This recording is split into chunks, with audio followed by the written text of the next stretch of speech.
नमस्कार दोस्तों, दर्पण क्लासेस बाय विपिन चौधरी में आप सभी लोगों का स्वागत है। तो हम आपको सीआरपीसी करा रहे थे और सीआरपीसी में लगभग हमने 180 तक धारा आपको कराई थी सीआरपीसी सेक्शन से।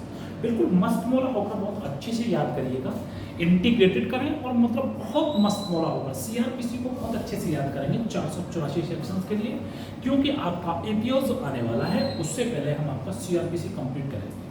देखो बहुत आसान है, पर डे आप 10 से 15 सेक्शंस अच्छे से याद करें, लिखें और एक महीने में लगभग 450 सेक्शंस अब शुरुआती के लिए बता रहा हूँ। एक बार के पढ़ने में, बैरक पढ़ने में या फिर कोचिंग क्लासेस पढ़ने में एक दिन में या एक बार में आपका मास्टर माइंड नहीं बन जाता।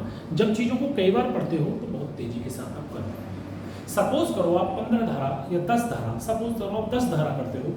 10 धारा करने के बाद यदि आपको 10 धारा 30 महीने, मतलब एक महीने में 30 दिन होते हैं, तो यदि आप 10 धारा डेली करोगे तो 10 गुणा 30 बराबर 300 सेक्शन आप याद कर सकते हैं। द्वारा करोगे तो उसी को आप 20 दिन में या 25 दिन में करोगे। अगली बार रिवीजन करोगे तो बहुत तेजी के साथ करोगे।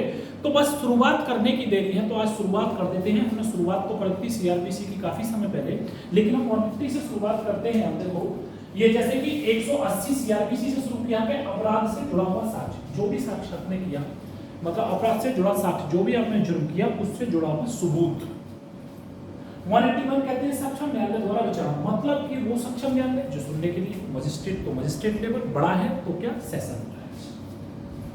अब आता है कि 182 211 बहुत इंपॉर्टेंट है, इसे याद करते हैं, बहुत इंपॉर्टेंट है। इंपॉर्टेंट तो सारी धारा है, कोई सेक्शन आपको छोड़ना नहीं। वो पहली वीडियो में भी मैंने आपको बताया था। 182 211 वो सीआरपीसी ये कहती है कि यदि पुलिस द्वारा झूठा आरोप लगाने पर कार्रवाई, ये कहता है कि यदि मानकर चलो कोई व्यक्ति किसी व्यक्ति पर झूठा आरोप लगाकर एफआईआर करा देता है, वो व्यक्ति निर्दोष है, तो पुलिस उसके खिलाफ, जिसने एफआईआर की है उसके खिलाफ 182 211 में कार्रवाई की है कि आप झूठे हो, आपने बिना वजह से सताया है।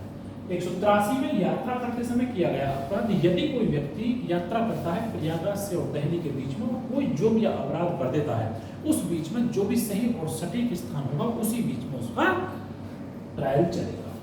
ठीक, अब ये कहता है सक्षम न्यायालय द्वारा कार्रवाई। 184 कहता है कि सक्षम न्यायालय द्वारा, जो न्यायालय इसमें तो विचारण चल रहा था, इसमें सक्षम कार्रवाई, जो सक्षम न्यायालय होगा वो इसमें कार्रवाई करेगा। दूसरी बात 185 में सर्वोच्च न्यायालय, सुप्रीम कोर्ट और हाई कोर्ट्स, ये दोनों डायरेक्शंस देते हैं। यदि स्टेट टू स्टेट मामला होता है तो सुप्रीम कोर्ट, और डिस्ट्रिक्ट टू डिस्ट्रिक्ट किसी स्टेट का मामला है तो हाई कोर्ट निर्देशित करता है सेशन जज के लिए कि आप इस मामले की आकर यहाँ कार्रवाई करें। 186 कहता है, 186 ये कहता है, इसमें बड़ा इंपॉर्टेंट है कि उच्च न्यायालय द्वारा जिला में विचारण करना। यदि मानकर चलो ये लगता है कि दोनों में संदेह का आधार आ रहा है कि इसमें विचारण चली है इसमें, तो डिस्ट्रिक्ट कोर्ट फिर उसके लिए जज करता है कि किस सेशन खंड में या किस सेशन के यहाँ ये मामला चलेगा या इसका विचारण होगा। 187 स्थानीय क्षेत्र से किए गए अपराध को संबंधित बनाना। यदि किसी व्यक्ति मानकर चलो वो रहने वाला किसी और जिले का है और सपोज दैट उसने मेरठ में कोई अपराध किया, रहने वाला वो कानपुर का है या किसी भी जिले का है, तो उस व्यक्ति को यहां से सामान्य वारंट किया जाएगा। 188 भारत से बाहर किए गए अपराध, मतलब कि जो व्यक्ति बाहर विदेश में चले जाते हैं, विदेश में जाने के बाद जो अपराध करते हैं, अपराध कारित करते हैं, उन पर ये अपराध 188 सेक्शन कहता है। 189 कहता है भारत से बाहर किए गए अपराध में शामिल।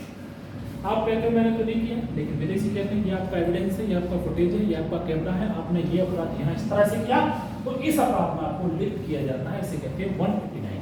ठीक है ना। एक है 190 सीआरपीसी, इसे मजिस्ट्रेट द्वारा दिया गया संज्ञान। सबकी मजिस्ट्रेट को ये लगता है कि इसमें कॉग्निजेंस लेना चाहिए, पुलिस ने बिना वजह इसे खत्म किया है और इसमें ये धारा बनती है।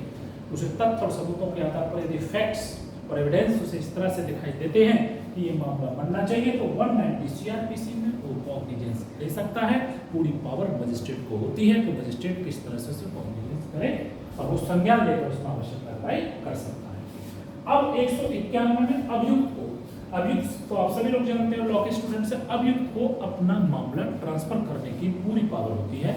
उसे लगता है कि ये मामला इस तरह से है, यहाँ मुझे न्याय की उम्मीद नहीं है, तो मैं आप किसी और मजिस्ट्रेट से या फिर और जजेस से सुनाना चाहता हूँ, तो अभियुक्त को पूरी जो है छूट है वो यहाँ से अपनी फाइल को ट्रांसफर कर सकता है। 192 में मामले को मजिस्ट्रेट के हवाले करना, मतलब कि जो भी मामला होता है उसे मजिस्ट्रेट के हवाले कर दिया जाता है। संबंधित मजिस्ट्रेट के यहाँ देखो पूरे जिले का जो मालिक होता है वो सीजीएम होता है, जिसे चीफ जुडिशरी मजिस्ट्रेट कहते हैं, मुख्य न्यायिक मजिस्ट्रेट। उसके नीचे मजिस्ट्रेट काम करते हैं। प्रत्येक मजिस्ट्रेट को 2 या 3 थाने मिले हुए होते हैं। जो भी कार्रवाई होती है वो संबंधित मजिस्ट्रेट के पास जाती है। मजिस्ट्रेट का मतलब होता है दंडिक अधिकारी। पहले उसके पास जाएगी, फिर उसके बाद वो प्रोसेस में जाकर सुपुर्द करेगा ऊपर कि ये मामला मेरे लेवल का नहीं है, मैं केवल 7 साल तक का देखता हूँ, अब उस फलाने उसमें जाइए, फिर वो सेशन के लिए ट्रांसफर करता है। ठीक है ना, उसमें ये प्रक्रिया है। तो मैंने आज आपको बहुत अच्छे से कराया, बहुत अच्छे से ध्यान रखेंगे।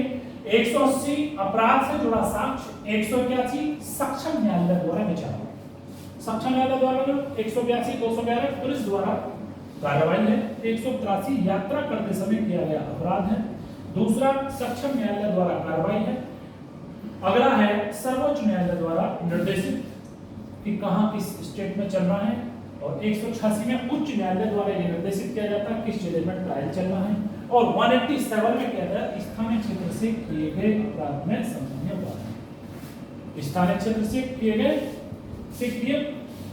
क्षेत्र से परे किए गए, इस तरह से किए परे किए गए, मतलब कि स्थानीय क्षेत्र से उसके लोकल क्षेत्र में नहीं आता, उससे बाहर है वो व्यक्ति जिसने किया है, जिसने भी भारत से बाहर किया गया अपराध, भारत से बाहर किया गया अपराध, उसके लिए सबूत है 189 में, और 190 में मजिस्ट्रेट द्वारा लिया गया संज्ञान, और 191 द्वारा मामला परिवर्तित करना, और 192 मामले को मजिस्ट्रेट के हवाले करना। It is very important sections, आपने बहुत अच्छे से देखें, याद करें, वीडियो को शेयर करें, लाइक करें, व्यूज डालें।